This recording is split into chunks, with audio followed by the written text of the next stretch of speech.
Good morning, students. How are you? Fine? Great. So, today, chapter 14, JEE NEET के question solve कर रहे हैं. Most ऑफली आज last lecture है इसका. ओके, नेक्स्ट टाइम से चैप्टर 15 कर रहे हैं हम लोग. ओके, और साथ में मैं आपको इस लेक्चर की भी नोट्स सेंड कर रहा हूँ, और जो वेव्स चैप्टर है उसके भी क्वेश्चंस और उसके आंसर्स भी सेंड कर रहा हूँ. पहले क्वेश्चंस सेंड करूँगा और उसके बाद मतलब आप लोग जब सॉल्व कर देंगे या फिर डाउट होंगे तब उसमें से आंसर सेंड कराऊंगा. ठीक है, तो अभी हम स्टार्ट कर रहे हैं आज के लेक्चर के लिए. Okay,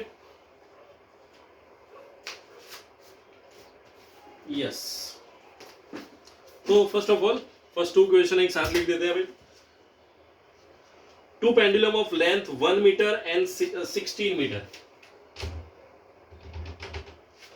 first question, pendulum of length 1 metre और दूसरा 16 metre. Start vibrating one behind the other from the same stand. At some instant, the two are in the mean position in the same phase. The time period of the shorter pendulum is t. Okay, जो ये इसका time period है capital D. The minimum time after which the two threads of the pendulum will be one behind the other is dash. Okay, हमें option दी है.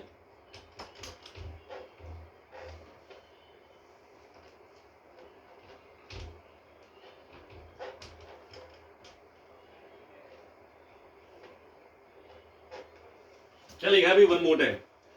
The minimum time after which the two threads of the pendulum will be one behind the other. इससे पहले वाले portion में क्या था, दोनों साथ में आ गया था एक टाइम के लिए.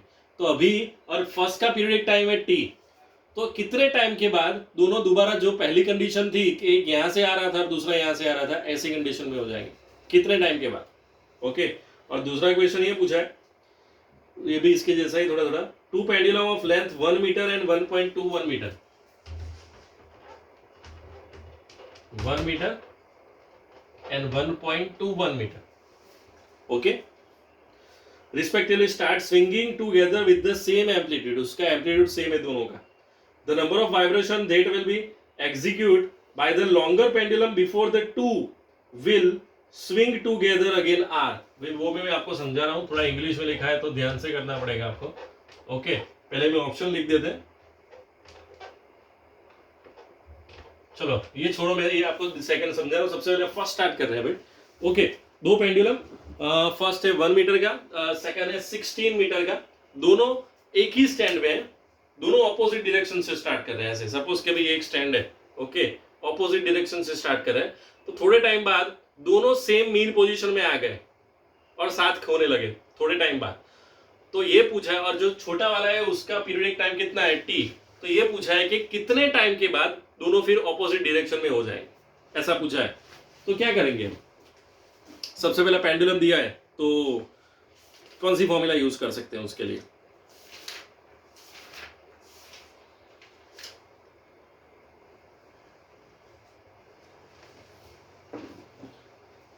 चलो भाई, T equal to 2 pi under root L by G. ये फॉर्मूला है किसके लिए, सिंपल पेंडुलम के लिए. यस और नो, कंफर्म. ओके, अभी क्या बोला है, मुझे फर्स्ट के लिए टाइम दिया है, सेकंड के लिए नहीं दिया. तो सबसे पहले वो फाइंड आउट कर देते हैं. चलो, तो इस फॉर्मूला में periodic time and length, so T proportional to root L, so T1 upon T2 equal to L1 upon L2 under root में. L1 की जगह पे 1, यहाँ पे 16, T1 की जगह पे कैपिटल T और T2. चलो भाई, 1 अपॉन 16 मतलब 1 upon 4, so T2 equal to 4T. ये सेकंड का पीरियडिक टाइम है. फर्स्ट का पीरियडिक टाइम कितना है भाई T, और सेकंड का पीरियडिक टाइम कितना है 4T. अभी हमें दोनों के बीच का मतलब मिनिमम टाइम रिक्वायर्ड कितना होगा कि भाई दोनों फिर से सेम, मतलब जो पहले ऑपोजिट, एक यहां से स्टार्ट कर रहा था दूसरा यहां से स्टार्ट कर रहा था. ओके, ऐसी पोजीशन में कब आएंगे दोनों, तो ये चाहिए हमें. तो क्या करना है,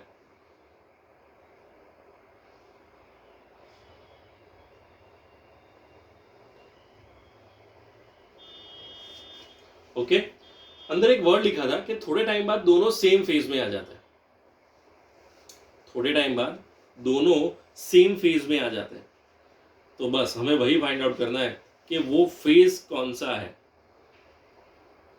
ओके चलो, तो सबसे पहले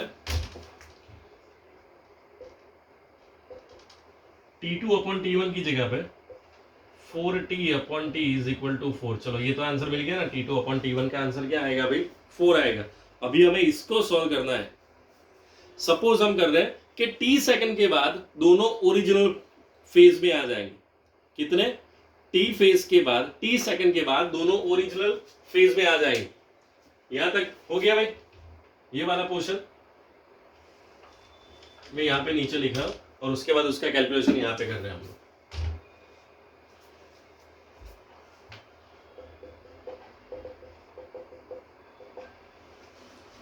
टी टाइम के बाद दोनों का फेज सेम हो जाएगा।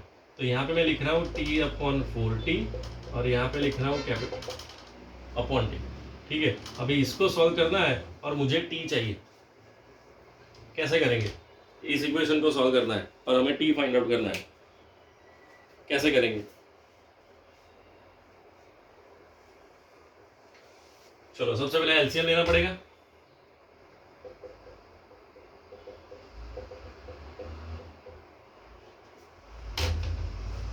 ओके, अब क्रॉस मल्टीप्लिकेशन, इससे कोई इजी मेथड है उससे देख लो। तो अगर इस इक्वेशन को मुझे सॉल्व करना है तो कोई इजी मेथड है इसमें, देखो। तो अगर इजी मेथड है तो हम वही सॉल्व करेंगे। तो एलसीएम लेंगे तो क्या हो जाएगा, चलो ये टी कट, तो 4 यहां पे जाएगा, 4T माइनस टी।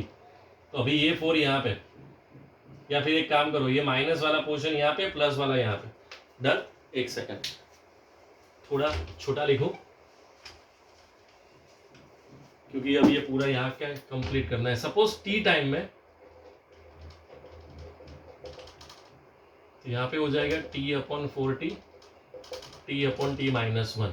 ठीक है, अभी एलसीएम ले रहे हैं यहाँ पे हम, T minus T upon T। ये तो ये T कट हो गया, 4 सामने जाएगा मल्टीप्लीकेशन में, तो ये यहाँ पे, ये यहाँ पे, सो 4T इक्वल टू 3T। तो स्मॉल t का आंसर आएगा 4T/3। तो minimum T second, T time के बाद, मतलब हमारा आंसर हो जाएगा Delhi. Final answer is D.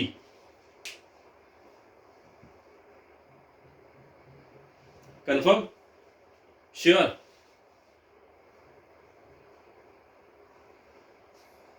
Okay,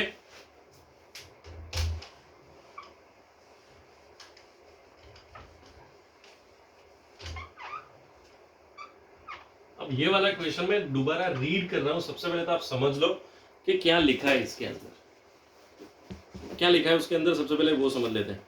क्योंकि जब तक वो समझ में नहीं आएगा तब तक कुछ समझ में नहीं आएगा। Two pendulum of length 1 metre and 1.21 metre respectively start swinging together with the same amplitude. दोनों के एम्पलीट्यूड सेम है। The number of vibration that will be executed by the longer pendulum before the two will swing together again are okay। तो हमें ये चाहिए, the number of vibration मतलब number of oscillation. तो number of oscillation takes place in 1 second, उसका मतलब क्या, frequency. Yes, मतलब उन लोगों ने थोड़ा ट्विस्ट किया है, अंदर ऐसा वर्ड नहीं लिखा है कि फ्रीक्वेंसी चाहिए, लेकिन ये लिखा है number of vibration takes place, मतलब number of oscillation takes place. तो उसका मतलब तो हुआ फ्रीक्वेंसी। तो अभी हमें ये फाइंड आउट करना है फ्रीक्वेंसी के लिए। चलो भाई, कौन सी फॉर्मूला यूज करेंगे,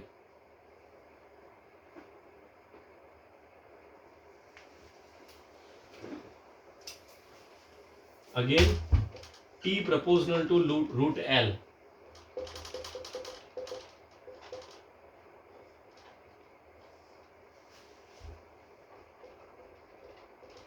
यहाँ पे 100, यहाँ पे 121, सो 10 upon 11, T1 upon T2 10 upon 11, so T2 upon T1 1.1।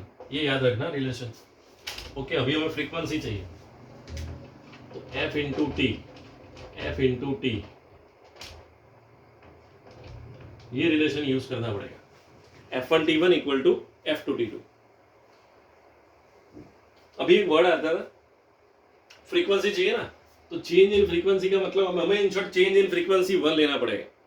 Change in frequency 1, so F1 minus F2 equal to 1। तो F1 की जगह पे 1 प्लस F2। यहां तक किसी को प्रॉब्लम है भाई? श्योर, देख लो एक बार।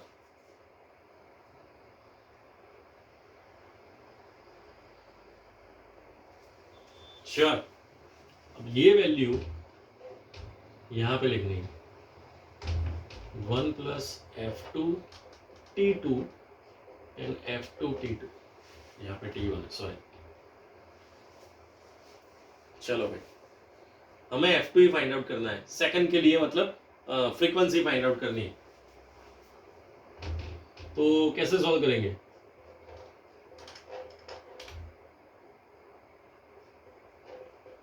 T2 अपॉन T1 मतलब 1.1 F2, उसको उठा के यहाँ पे लेके जा रहे हैं 1.1 F2 माइनस F2।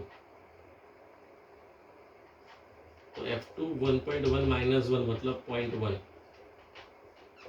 तो F2 का आंसर आएगा 1 upon 0.1 means 10। Chennai frequency 10।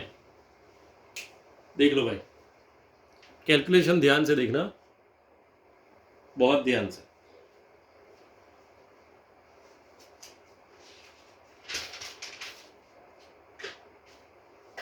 Complete.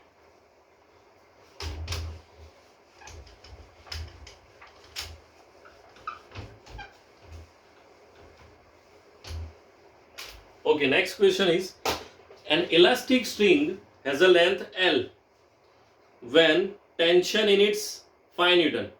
Okay, elastic string बोला है जिसकी लेंथ L है, टेंशन 5 न्यूटन। चलो भाई, its length is H when tension is 4 Newton. Okay, अभी उसकी लेंथ कितनी हो गई? H, और टेंशन कितना हो गया? 4 Newton. On subjecting the string to a tension of 9 Newton, its length will be।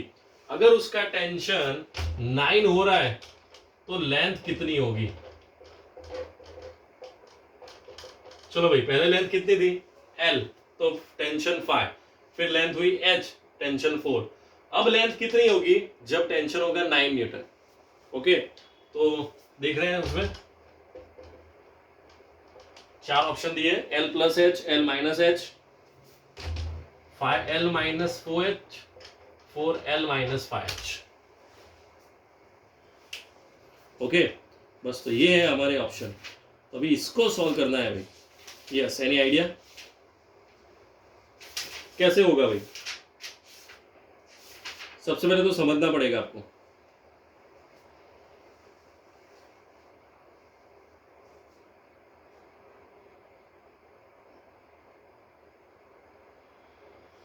एक काम कर रहे हैं, सबसे पहले लिख रहे हैं कि भाई उसकी ओरिजिनल लेंथ कितनी है, सपोज कैपिटल है, और स्प्रिंग कांस्टेंट उसका K। ओरिजिनल लेंथ कितनी? कैपिटल है, और स्प्रिंग कांस्टेंट कितना? K। चलो भाई,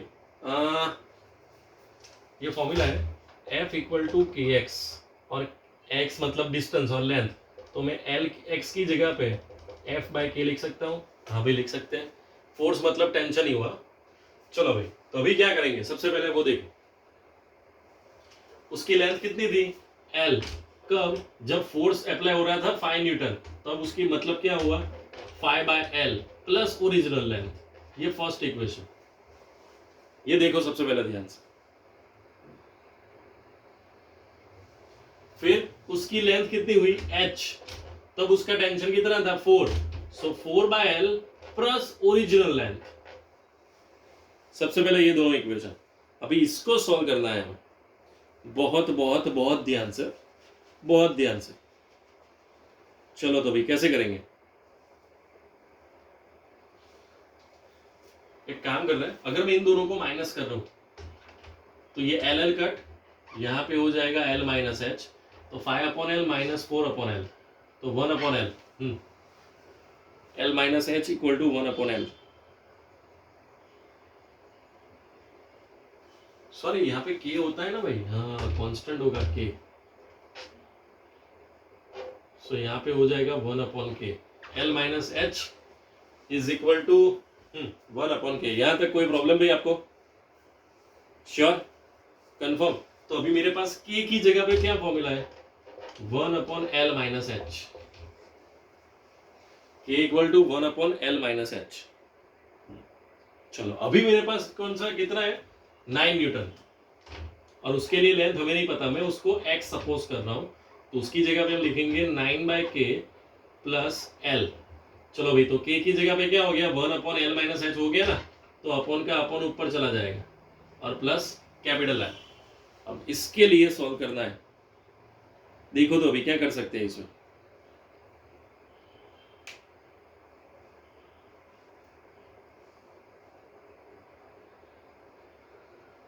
सोचो,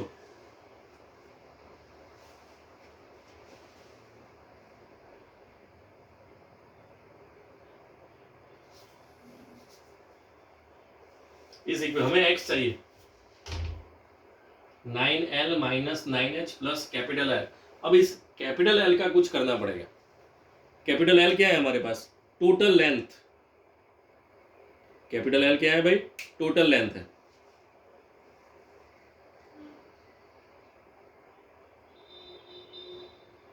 तो इसका कैसे सॉल्व करेंगे भाई? चलो बोलो तो।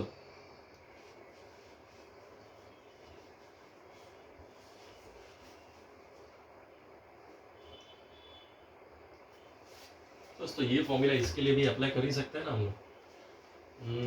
x equal to F upon K, force कितना भाई? 9 और अपॉन के, तो यही रहा 9/K प्लस L। के की जगह पे 1/L माइनस एच, तो अपॉन का अपॉन ऊपर चला जाएगा। अभी लेंथ की जगह पे कुछ करना पड़ेगा। बोलो भाई, लेंथ की जगह पे क्या लिखेंगे आप?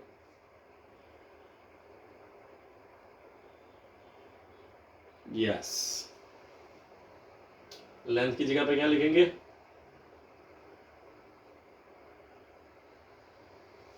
ये लिखेंगे length equal to 5h minus 4L। ये हमारी टोटल लेंथ है। ओके, तो भाई 9L माइनस एच, और यहाँ पे L की जगह पे 5h माइनस 4L। ओके, अभी इसको सॉल्व करना है ध्यान से। पहले यहाँ तक देख लो आप लोग जल्दी।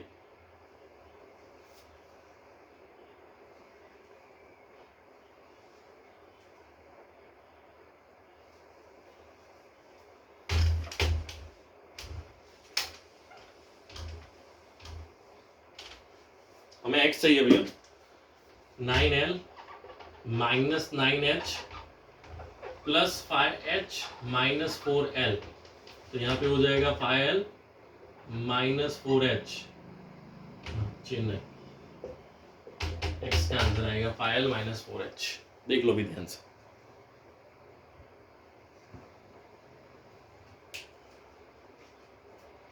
समझ में आ रहा है भाई? कंफर्म?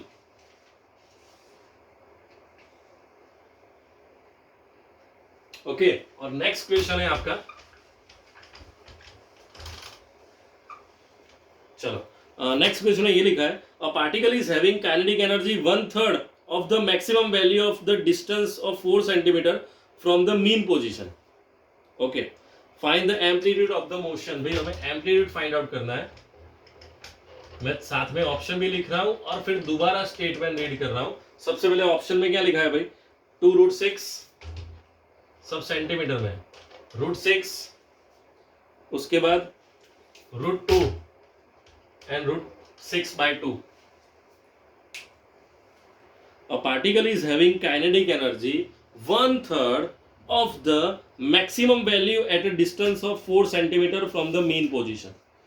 सबसे पहले अभी इसको समझो। 1/3 है from the maximum value of the mean position। Okay, तो सबसे पहले मतलब एक इक्वेशन बनाना पड़ेगा ना भाई हमें। काइनेटिक एनर्जी की मैक्सिमम वैल्यू है उसका 1/3।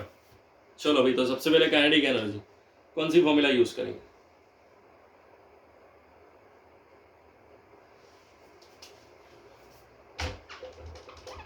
1/2 mv², लेकिन v की जगह पे हम क्या लिखते हैं, r ओमेगा, तो 1/2 omega square r square y square, ये मैक्सिमम वैल्यू का डिस्टेंस हुआ भैया। तो अभी इसको सॉल्व करना है।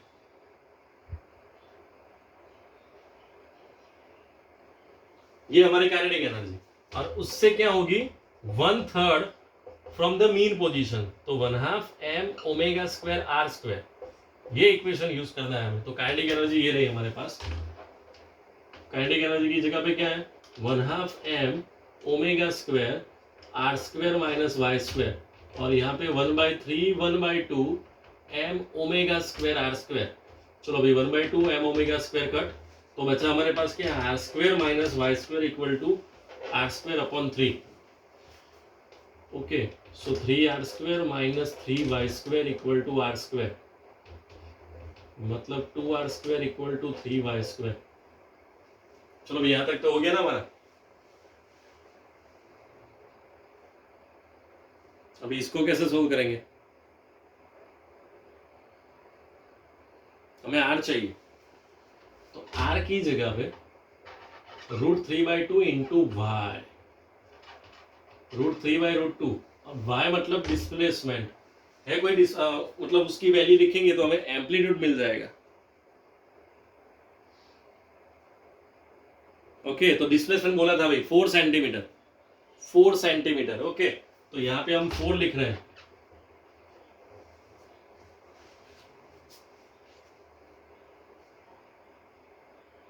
अगर मैं इसको भी अंडर रूट में ले रहा हूं तो यहाँ पे 16 हो जाएगा,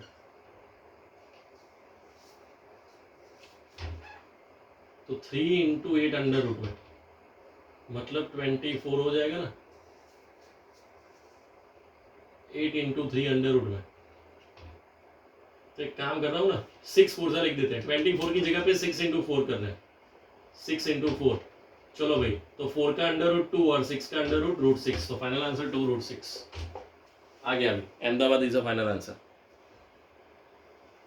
समझ में आ रहा है भाई? ध्यान से देखना, दोबारा देखना, 2-3 बार देखना, तभी ये सब समझ में आएंगे अच्छे से। और लेकिन एटलीस्ट देखना तो सही भाई। ओके, तो नेक्स्ट लेक्चर में 15 नंबर अभी हम कर रहे हैं एनसीईआरटी में, 15 चैप्टर, वो नेक्स्ट टॉपिक अभी हम कंटिन्यू करेंगे उसमें। ठीक है, ओके, बाय बाय।